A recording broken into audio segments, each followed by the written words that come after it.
नमो गोभ्यः श्रीमतीभ्यः सौरभ्येभ्य एव च। नमो ब्रह्मसुताभ्यश्च पवित्राभ्यो नमो नमः। श्रीमती गौओं को नमस्कार। कामधेनु की संतानों को नमस्कार। ब्रह्मा जी की पुत्रियों को नमस्कार। पावन करने वाली गौओं को नमस्कार। आपको यह तो पता ही होगा कि गाय को हमारी सनातन संस्कृति में माता की उपाधि दी गई है।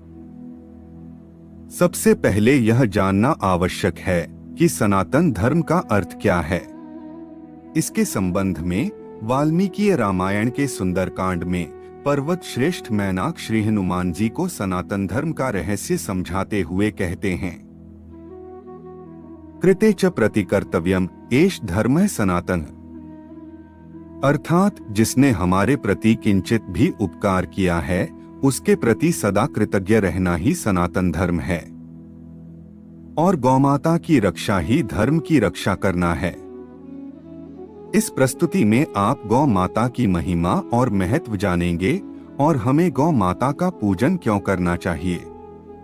इन सभी प्रश्नों के उत्तर आप इस प्रस्तुति में जानेंगे। कृपया आप यह वीडियो अंत तक देखें और धर्मार्थ चैनल को सब्सक्राइब अवश्य करें। अधिक समय न लेते हुए आरंभ करते हैं।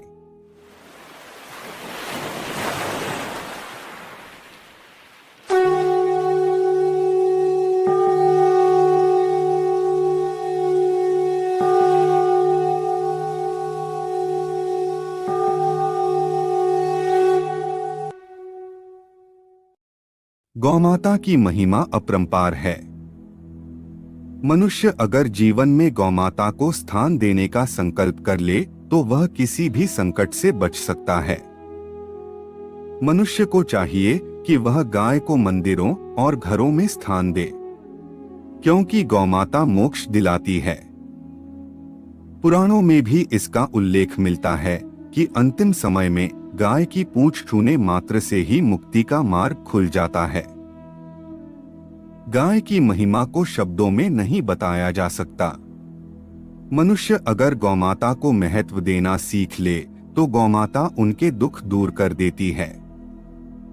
गाय हमारे जीवन से जुड़ी है। उसके दूध से लेकर मूत्र तक का उपयोग किया जा रहा है। गौमूत्र से बनने वाली दवाएं बीमारियों को दूर करने के लिए रामबाण मानी जाती हैं। गोपाष्टमी के दिन गाय का पूजन करके उनका संरक्षण करने से मनुष्य को पुण्य फल की प्राप्ति होती है। जिस घर में गौपालन किया जाता है उस घर के लोग संस्कारी और सुखी होते हैं। इसके अतिरिक्त जीवन मरण से मोक्ष भी गौमाता ही दिलाती है। लोग पूजा पाठ करके धन पाने की इच्छा रखते हैं, परंतु भाग्य बदलने वाली तो गौमाता ही है। उसके दूध से जीवन मिलता है। रोज पंचगव्य का सेवन करने वाले पर तो जहर का भी असर नहीं होता और वह सभी व्याधियों से मुक्त रहता है। गाय के दूध में वे सारे तत्व मौजूद हैं जो जीवन के लिए जरूरी हैं। वैज्ञानिक भी मानते हैं कि गाय के दूध में सारे पौष्टिक तत्व मौजूद होते हैं। मीरा विष पीकर भी जीवित बच गई क्योंकि वे पंचगव्य का सेवन करती थीं।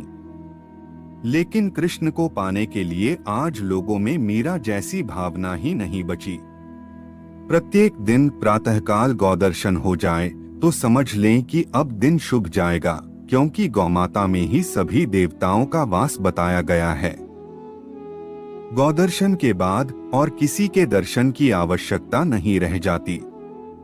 लोग अपने लिए आलीशान इमारतें बना रहे हैं। यदि इतना धन कमाने वाले अपनी कमाई का एक हिस्सा भी गौ सेवा और उसकी रक्षा के लिए खर्च करें तो गौमाता उनकी रक्षा करेगी। इसलिए गौदर्शन को सबसे सर्वोत्तम माना जाता है। गाय और ब्राह्मण कभी साथ नहीं छोड़ते हैं, परंतु आज के लोगों ने दोनों का ही साथ छोड़ दिया है। जब पांडव वन जा रहे थे तो उन्होंने भी गाय और ब्राह्मण का साथ मांगा था। समय के बदलते दौर में राम, कृष्ण और परशुराम आते रहे और उन्होंने भी गायों और संतों के उद्धार का काम किया। इसकी बड़ी महिमा सूरदास और तुलसीदास ने गौ कथा का वर्णन करके की है। इसलिए प्रत्येक व्यक्ति की मानसिकता होनी चाहिए कि ग वै पश्याम्यहं नित्यं जाभः पश्यन्तु मां सदा। गावोस्माकं वयं तासम यतो गावस्ततो वयम्। इसका भावार्थ है, मैं सदा गौमाता का दर्शन करूं तथा गौमाता सदैव मुझ पर अपनी कृपा दृष्टि रखें। गौएं हमारी हैं तथा हम गौओं के हैं।